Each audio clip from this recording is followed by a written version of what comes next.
بسم اللہ الرحمن الرحیم۔ ہاروت و ماروت علیہ السلام کا قصہ۔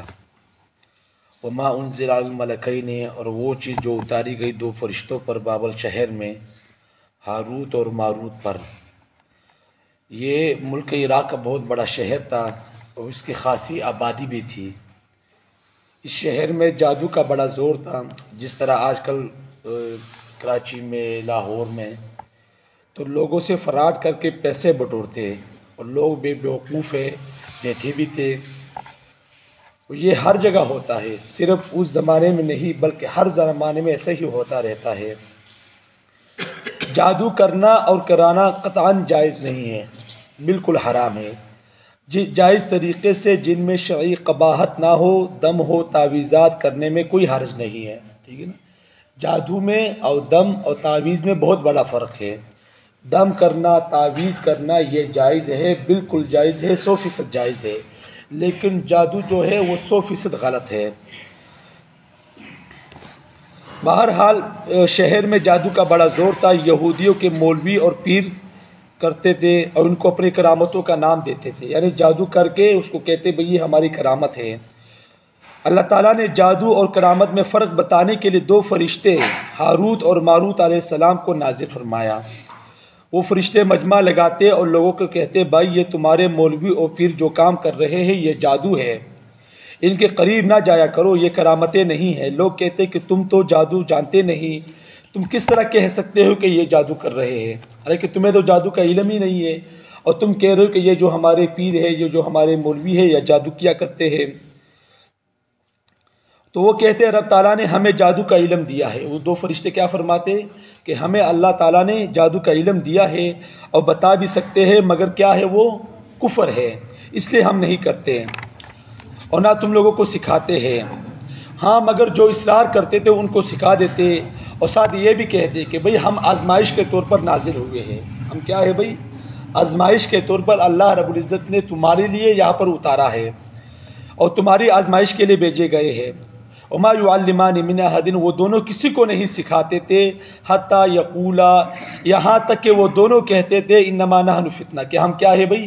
آزمائش کے طور پر اترے ہوئے ہیں۔ فلا تکفر، پس تم کفر اختیار نہ کرو۔ مگر اس کے باوجود لوگ ان سے سیکھتے تھے اور انہوں نے لوگوں کو کچھ چیزیں بتائی جو منتقل ہوتی آ رہی ہے، اب تک بھی وہ چیزیں آ رہی ہے، ٹھیک ہے نا۔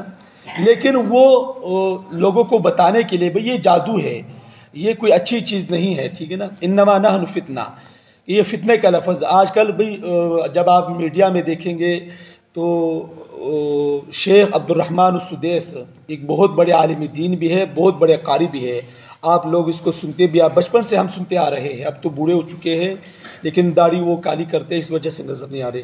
یہ سعودی عرب کے بلکہ امام حرم کے امام ہیں، بہت بڑے امام ہیں۔ انہوں نے ایک بیان دیا ہے کہ بھئی جو حماس و اسرائیل کی جنگ ہے یہ ایک فتنہ ہے۔ کیا ہے بھئی؟ ایک فتنہ ہے۔ تو لوگ ان کو گالیاں نکال رہے ہیں کہ بھئی اتنا بڑا مولوی ہو کر اور عرب کا امام ہو کر اور اتنی بڑی شخصیت ہو کر وہ کہہ رہے بھئی حماس و اسرائیل کی جنگ ہے یہ فتنہ ہے۔ بھئی فتنے کا مطلب یہ ہوتا ہے کہ بھئی ایک آزمائش کے طور پر یہ جنگ ہے۔ اگر کوئی شخص حماس کی طرف سے، فلسطین کی طرف سے جنگ کرے گا تو وہ کامیاب ہے، اور جو اسرائیل کی طرف سے جنگ کرے گا وہ ناکام ہے۔ تو وہ یہ بتانے کے لیے انہوں نے فتنہ کے لفظ عربی میں فتنے کو بھی کہتے ہیں جو عام طرح ہم استعمال کرتے ہیں کہ بھئی یہ کام نہ کرو یہ فتنہ، یہ کام نہ کرو یہ فتنہ ہے، اور فتنہ عربی میں آزمائش کے طور بھی استعمال ہوتا ہے کہ بھئی تمہیں آزمائش میں ڈالا جا رہا ہے، کہ تمہیں یہ جس طرح ہم دنیا میں آئے ہوئے ہیں ہم لوگ، تو یہ آزمائش کے طور پر آئے ہوئے، اگر ہم اچھے اعمال کریں گے، دین کی طرف رغبت کریں گے تو ہم جنت میں چلے جائیں گے، اگر ہم دین سے دوری اختیار کریں گے اور دین کی باتوں پر عمل نہیں کریں گے تو ہم جہنم میں جائیں گے۔ تو ہم یہ دنیا میں آزمائش کے طور پر نازل ہوئے، ٹھیک ہے نا۔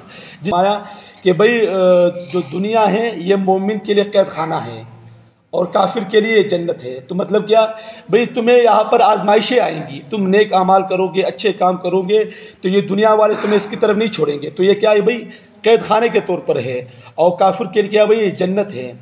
کہ وہ اس کے مزے ہے، وہ دین پر عمل بھی نہیں کرتا لیکن پھر بھی اس کے مزے ہے، چلتا پھرتا ہے، خوشحال ہے، تو کیا ہے اس کے لیے جنت ہے۔ تو یہ دنیا میں ہم جب آئے ہوئے کیا ہے بھئی آزمائش کے طور پر ہے۔ تو اسی طرح انہوں نے بھی یہ لفظ کہا ہے کہ بھئی یہ حماس و اسرائیل کی جو جنگ ہے کیا بھئی یہ فتنہ ہے۔ بہرحال تو اللہ تعالیٰ فرماتے ہیں فَيَتَعَلَّمُونَ مِنْهُمَا، پس سیکھتے تھے لوگ ان دونوں سے، ما یفرقون بہ بین المرء وزوجہ، تفریق کرتے تھے اس کے ذریعے مرد اور عورت کے درمیان۔ انشاءاللہ باقی کل پڑھیں گے اس سے کیا مطلب ہے۔ اللہ سے دعا ہے کہ اللہ عمل کے سمجھ کے توفیق عطا فرمائے۔ واخر دعوانا الحمدللہ۔